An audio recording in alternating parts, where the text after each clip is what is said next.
acelerada, con objetivos perfectamente plausibles para el capitalismo en esta fase, ¿no?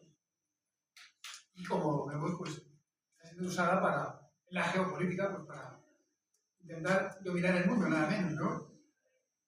Entonces es lógico que tengamos una idea sobre inteligencia artificial, no ya preventiva, como la que ponía el compañero acaba de exponer, ¿no? Sino de auténtica fobia. Yo soy profesor de secundaria, a pesar de haber sido doctor y haber investigado en la universidad. Sinceramente, os he cedido a las personas universitarias todo el terreno, porque siempre me he considerado un activista, una persona práctica. Y es precisamente en el ámbito de la praxis donde a lo mejor tenemos que redefinir nuestra relación con la inteligencia artificial.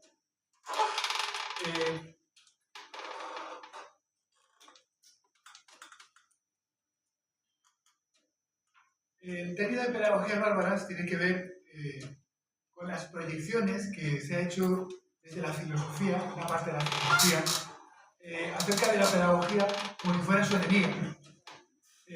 Yo, sinceramente, después de 40 años de lecturas fervientes, tanto de la filosofía de la educación como de la propia pedagogía, pues me parece que es pura ideología.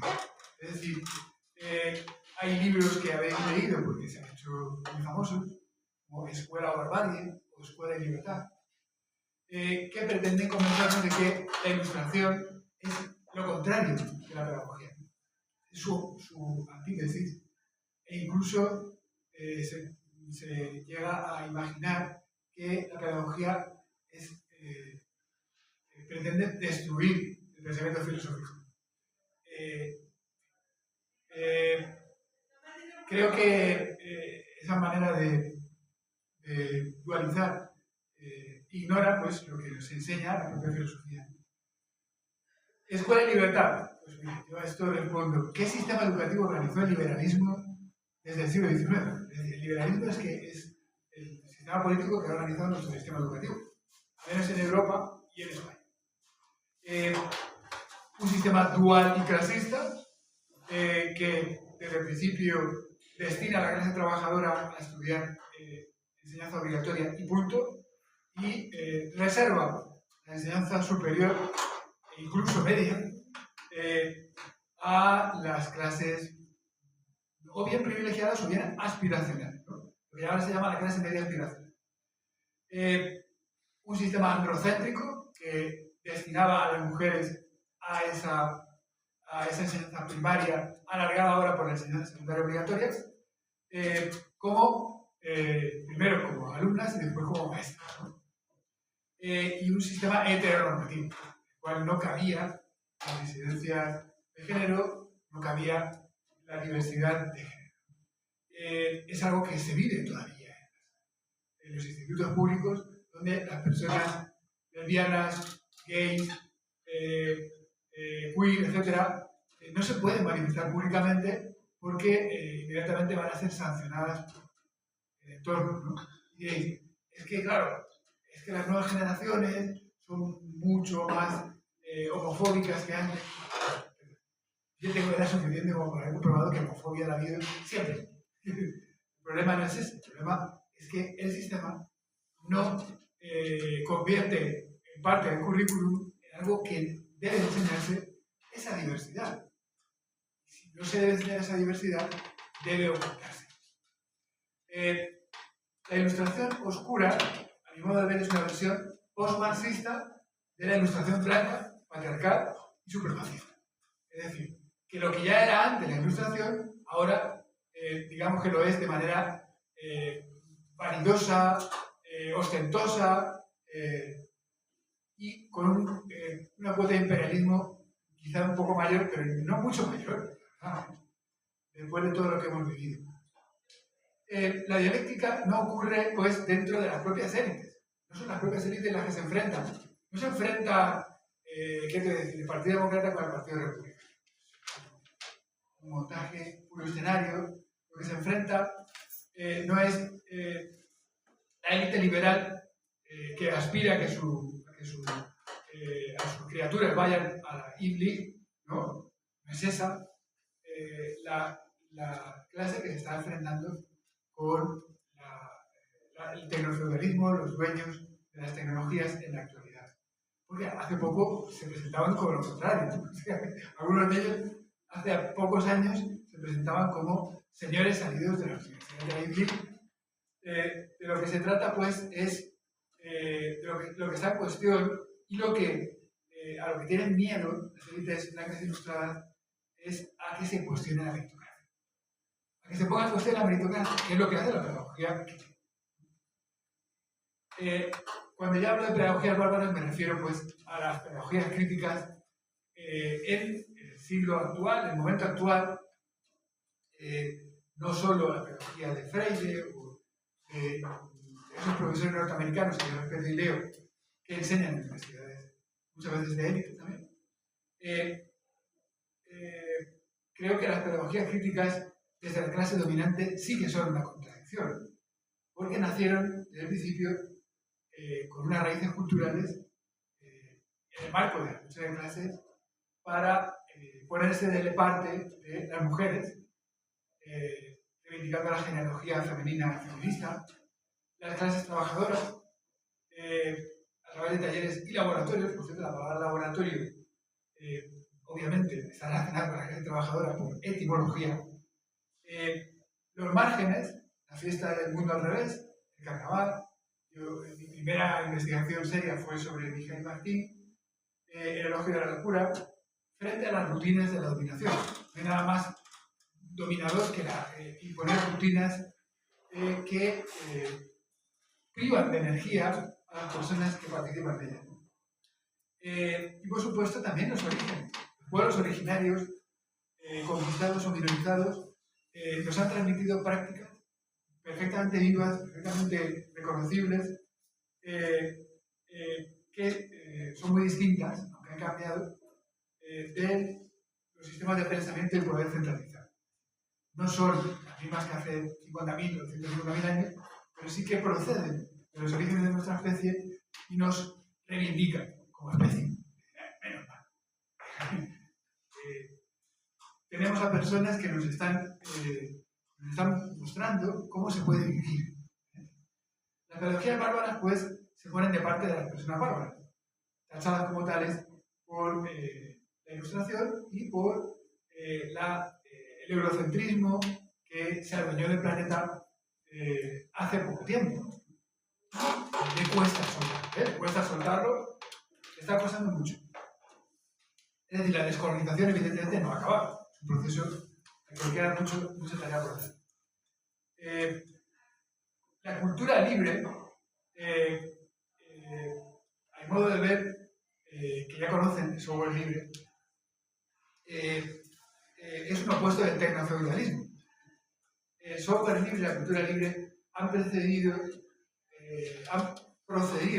de la tradición libertaria, los ateneos, las editoriales, las bibliotecas populares, la prensa gratuita, y por lo tanto, aunque ha sido un detonador de la revolución tecnológica, lo ha sido no para privarnos, no para descapitalizar las clases trabajadoras, sino para, en todo caso, poner a su disposición muchos bienes y muy útiles.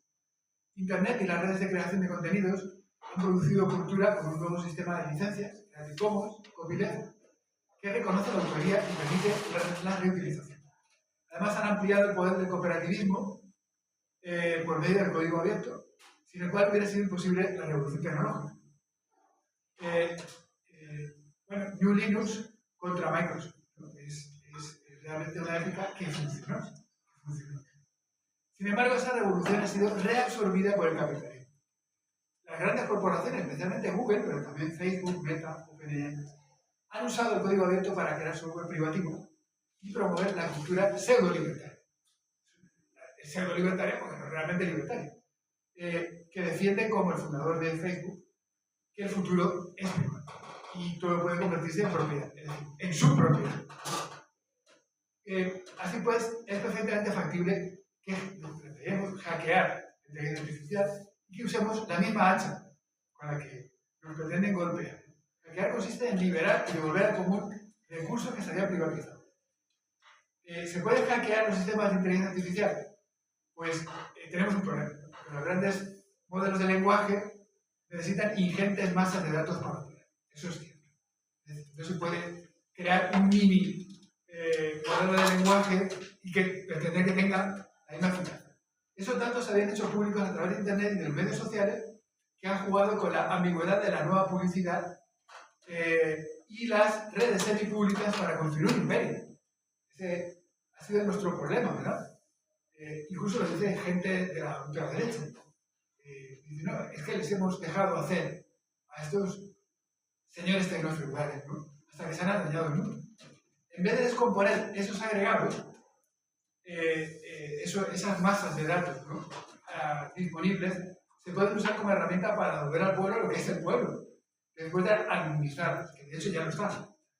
Si alguien sabe de qué estamos hablando, los datos, los grandes almacenes de datos que hay en GitHub están anonimizados y están disponibles para utilizarlos de manera adecuada en favor de, como un servicio público en favor del pueblo.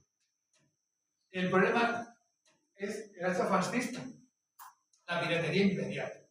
De Google a Palantir se ha extendido una dominación sin máscaras. ¿Se puede hacer algo con Google? Pues tengo que confesar que como profe de secundaria utilizo las aplicaciones de Google siempre y cuando, ya digo, cumplan con su compromiso de privatizar esos datos, pero yo a pesar de eso no me fío de todo, ¿no? El uso que hago de las aplicaciones de inteligencia artificial generativa es por un correo oficial, correo del instituto, de manera que las chicas y los chicos utilizan credenciales que son oficiales y que no se pueden perfilar. No se pueden perfilar porque todas y todos utilizan el mismo correo, por lo tanto no se pueden reutilizar esos datos. Excepto el trabajo que estamos haciendo. Lo importante es con qué fin utilizamos la inteligencia artificial. ¿Para qué es deseable usarla?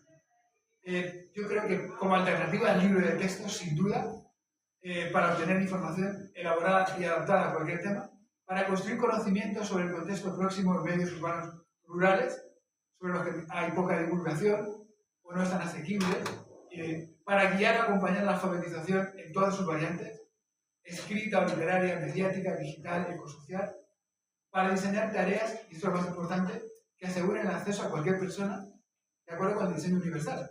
Tareas de investigación, tareas de escritura creativa, por medio de guiones simples o mucho más complejos, que nos permiten crear un segundo borrador. El primer borrador es el guión, el segundo borrador es el que nos suministra la inteligencia artificial, y al servicio de las pedagogías básicas. Eso quiere decir que en lugar de empeñarnos en ilustrar al alumnado por medio de lecciones, buenas o malas, da lo mismo, lo que provoca en el alumnado, sobre todo en clases trabajadoras, una reacción proporcional al tiempo empleado. Eso es lo que la antropología de la educación llama resistencia a la copia social. Sigue existiendo y existirá siempre. Es decir, eso es sano que ocurra. El recurso a fichas y actividades que solo ejercitan ciertas habilidades mentales y que sirven para clasificar al alumnado con etiquetas como el nivel de segundo ciclo primario, nivel de primero de la ESO. Pues el uso de la inteligencia artificial nos permite revitalizar la pedagogía como herramienta práctica. El Learn by Doing, Do It Yourself, la ciudad educadora, banco común de conocimientos, la pedagogía, mejor dicho, la contrapedagogía de la crueldad, para generar vínculos entre las personas y superar el veneno competitivo con que les hemos intoxicado, si no tanto en la primaria, pero luego sí en la secundaria, sobre todo en bachillerato. Las pedagogías culturalmente sostenibles pretenden preservar y nutrir el pluralismo lingüístico, cultural y alfabetizador como parte de la escolarización. Para todo eso nos puede servir la IA como herramienta auxiliar. Se puede criticar a los laboratorios educativos y la tecnología educativa en general cuando sirve para aprendificar, como decía Gerd Biesta, cuando sirve para despersonalizar la educación. Pero si lo que estamos haciendo es todo lo contrario, si lo que estamos haciendo es devolver a las personas herramientas que les sirvan para igualar las diferencias, el punto de partida, porque cuando se habla de igualdad de oportunidades, nadie ignora que no estamos partiendo de los mismos lugares, ¿no? Y en lugar de seguir dando la turra con el capital cultural de partida, lo que podemos hacer es utilizar la inteligencia artificial para que todas las personas partan del mismo capital. Porque la inteligencia artificial permite igualar a quienes vienen desde familias con la lección aprendida con quienes no sabían nada. Y además valora mucho más, le da mucho más valor, y eso es lo que he intentado a través de mis proyectos y situaciones de aprendizaje, le da mucho más valor a las culturas populares. Las culturas populares han sido totalmente ignoradas por la Ilustración, sobre todo en el siglo, en época reciente, ¿no? Se las ha visto como algo que hay que borrar. Se ha metido en la enseñanza secundaria en un proceso de borrado de la diversidad cultural de partida, ¿no? Para imponer la cultura de las élites, asumida por quienes han ido a la universidad, han sacado un título y después se han habilitado para enseñar. Creo que es justo que en esta época, pues para empezar, por ejemplo, valoremos lo que nos dicen las culturas rurales sobre sus propios entornos, ¿no? Y eso es algo que se puede potenciar con la propia inteligencia artificial, creando una documentación que se pueda utilizar en esos contextos. También se puede crear en culturas urbanas, pasa de precio porque ya estoy en la última fase, se puede crear en culturas urbanas, por ejemplo, yo no sé si sabéis, pero Andalucía, el pacto PP-Vox, ha prohibido que se pague, mejor dicho, un salario digno a personas que enseñaban árabe en la enseñanza secundaria. Se ha erradicado el árabe de la enseñanza secundaria. Bueno, pues nos obligan a recurrir a la inteligencia artificial para poder organizar la Casa de Babel, talleres de lenguas interculturales interracistas. También es posible darle la vuelta a los propios clásicos y permitir que las personas, en lugar de leerse el mismo capítulo de Don Quijote, del cual pues ya estamos hartos y hartas, podamos obtener la perspectiva completa de la novela y jugar con el alumnado a un cosplay sobre los disfraces en el Quijote. Todos los personajes del Quijote se disfrazan. Podemos dedicarnos a investigar sobre el barrio de una manera que no puede hacer la inteligencia artificial, que es entrevistar a las personas del barrio, desplegarnos por el barrio durante un par de semanas conociendo a la gente y después elaborar esa información, eso sí, con la ayuda de la inteligencia artificial, para identificar las necesidades que hay del barrio y elegir una de ellas, además de hacer un informe al ayuntamiento, todo eso puede hacer en ningún caso, como ha pasado en Sevilla, o elegir a personas para dedicarles un rap, una canción de rap, ¿no? Y hacerlo más sencillo también, por medio de la inteligencia artificial, crear ese tributo. También podemos plantearnos, como servicio a la población, podemos asumir las necesidades de la gente más vulnerable y darnos cuenta de que la gente más vulnerable en nuestro barrio son las chicas y chicos que tenemos en nuestros institutos que no tienen permiso de residencia, no tienen permiso de trabajo, ni siquiera pueden pedir una beca, ¿no? Y de cuyas vidas lo ignoramos todo, porque no forman parte del currículum, ¿no? Entonces, podemos dedicar un proyecto mayúsculo, que es Barrio Cinemático, a, en primer lugar, deliberar como personas racionales cuáles son las discriminaciones que sufren nuestras compañeras y compañeros y después empezar a crear un árbol de decisiones, empezar a crear guiones, empezar a crear un plan de rodaje, el desglose escena por escena, todo eso con ayuda de la inteligencia artificial. lo que sería imposible si no tuviéramos contratadas a decenas de personas, ¿no?, para asesorarnos. En lugar de eso tenemos un asesor, que es un productor ejecutivo, que es una persona experta, y con la ayuda de inteligencia artificial hemos acabado creando una película interactiva en lenguaje al mismo tiempo audiovisual y en lenguaje al mismo tiempo digital, porque es un videojuego. Incluso hemos hecho un concurso para crear la banda sonora, un concurso de música urbana. ¿Qué más puedo decir? Pues que no cedamos el territorio de la educación ni a quienes pretenden reaccionar imponiendo las lecciones de toda la vida y seguir excluyendo de tal manera a la clase trabajadora, pero tampoco ceder el terreno a quienes pretenden usar la inteligencia artificial para disciplinar a la clase trabajadora, vigilar y castigar. Nada, muchas gracias.